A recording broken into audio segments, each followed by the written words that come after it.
আজকে আমি সোনাদেরকে দিয়েছি এই যে ব্রোকলি আর হলো গিয়ে মাশরুম, তার সাথে রয়েছে গাজর।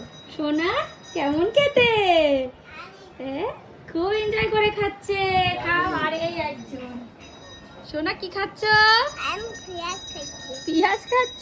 দেখো এর মধ্যে পেঁয়াজ দিয়েছি, রসুন দিয়েছি, গাজর, ব্রোকলি আর মাশরুম টস করে দিয়েছি।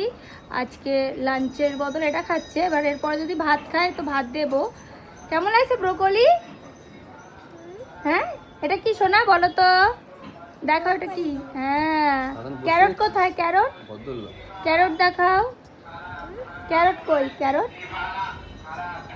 হ্যাঁ, ভেরি গুড। খাও। সোনা তুমি কি খাচ্ছ? এটা কি তোমার হাতে? Very good. খাও খাও সোনা।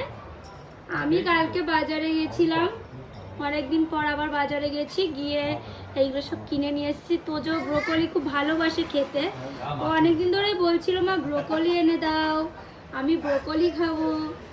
আজকে বানিয়ে দিয়েছি। একটু কম হয়ে গেছে, থাক, প্রথম দিন দিয়েছি তো একটু কম কম। হ্যাঁ, বেশি দিলে নষ্ট করে। আজকে খাক, আবার কালকে বানিয়ে দেবো। খাও।